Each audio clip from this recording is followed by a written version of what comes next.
حضرت عائشہ رضی اللہ تعالی عنہا سے جو حضرت صلی اللہ علیہ وسلم کی بیوی ہیں، روایت ہے کہ ام حبیبہ 7 سال تک مستحاضہ رہیں۔ انہوں نے نبی کریم صلی اللہ علیہ وسلم سے اس کے بارے میں پوچھا تو آپ صلی اللہ علیہ وسلم نے انہیں غسل کرنے کا حکم دیا اور فرمایا کہ یہ رگ کی وجہ سے بیماری ہے، پس ام حبیبہ ہر نماز کے لیے غسل کرتی تھیں۔ حضرت عائشہ رضی اللہ تعالی عنہا سے روایت ہے کہ انہوں نے رسول کریم صلی اللہ علیہ وسلم سے کہا کہ حضور، صفیہ بنت حی کو حج میں حیض آ گیا۔ رسول اللہ صلی اللہ علیہ وسلم نے فرمایا، شاید کہ وہ ہمیں روکیں گی، کیا انہوں نے تمہارے ساتھ طواف زیارت نہیں کیا؟ عورتوں نے جواب دیا کہ کر لیا ہے۔ آپ نے اس پر فرمایا کہ پھر نکلو۔ صحیح عائشہ رضی اللہ تعالی عنہا فرماتی ہیں کہ نبی کریم صلی اللہ علیہ وسلم نے فرمایا کہ جب حیض کا زمانہ آئے تو نماز چھوڑ دے، اور جب یہ زمانہ گزر جائے تو خون کو دھو اور نماز پڑھ۔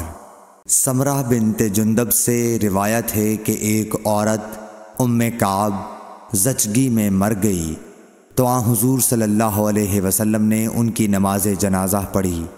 اس وقت آپ ان کے جسم کے وسط میں کھڑے ہوئے۔ بن شداد نے کہا کہ میں نے اپنی خالہ میمونہ رضی اللہ تعالی عنہا سے، جو نبی کریم صلی اللہ علیہ وسلم کی زوجہ مطہرہ تھیں، سنا کہ میں حائضہ ہوتی تو نماز نہیں پڑھتی تھی، اور یہ کہ آپ رسول اللہ صلی اللہ علیہ وسلم کے گھر میں نماز پڑھنے کی جگہ کے قریب لیٹی ہوتی تھیں۔ آپ نماز اپنی چٹائی پر پڑھتے، جب آپ سجدہ کرتے تو آپ کے کپڑے کا کوئی حصہ مجھ سے لگ جاتا تھا۔ عمران بن حسین خزائی سے روایت ہے کہ رسول اللہ صلی اللہ علیہ وسلم نے ایک آدمی کو دیکھا کہ الگ کھڑا ہوا ہے اور لوگوں کے ساتھ نماز میں شریک نہیں ہو رہا ہے۔ آپ نے فرمایا کہ اے فلاں، تمہیں لوگوں کے ساتھ نماز پڑھنے سے کس چیز نے روک دیا؟ اس نے عرض کی، یا رسول اللہ، مجھے غسل کی ضرورت ہو گئی اور پانی نہیں ہے۔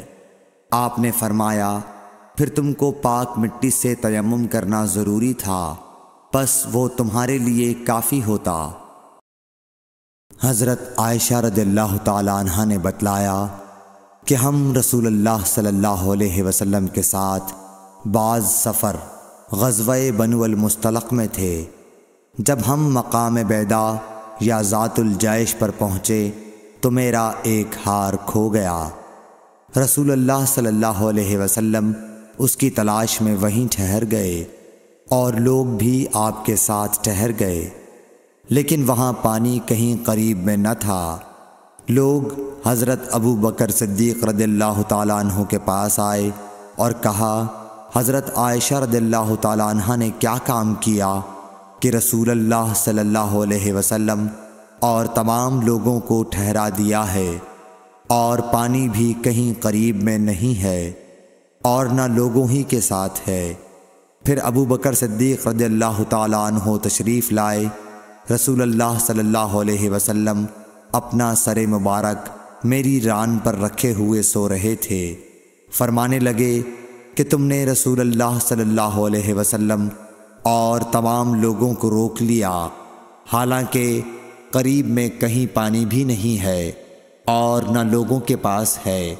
حضرت عائشہ رضی اللہ تعالیٰ عنہ کہتی ہیں کہ والد ماجد رضی اللہ تعالیٰ عنہ مجھ پر خفا ہوئے، اور اللہ نے جو چاہا انہوں نے مجھے کہا، اور اپنے ہاتھ سے میری کوکھ میں کچوکے لگائے۔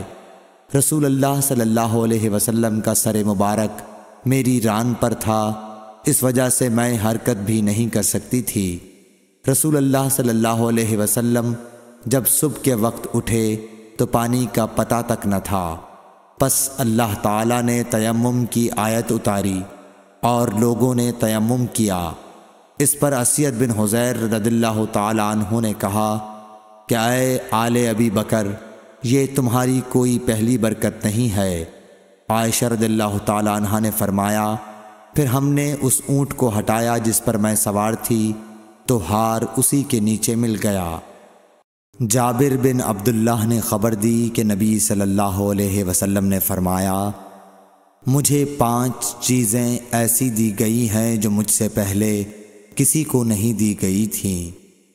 1 مہینہ کی مسافت سے رعب کے ذریعے میری مدد کی گئی ہے اور تمام زمین میرے لیے سجدہ گاہ اور پاکی کے لائق بنائی گئی۔ پس میری امت کا جو انسان نماز کے وقت کو جہاں بھی پالے اسے وہاں ہی نماز ادا کر لینی چاہیے، اور میرے لیے غنیمت کا مال حلال کیا گیا ہے، مجھ سے پہلے یہ کسی کے لیے بھی حلال نہ تھا، اور مجھے شفاعت عطا کی گئی، اور تمام انبیاء اپنی اپنی قوم کے لیے مبعوث ہوتے تھے، لیکن میں تمام انسانوں کے لیے عام طور پر نبی بنا کر بھیجا گیا ہوں۔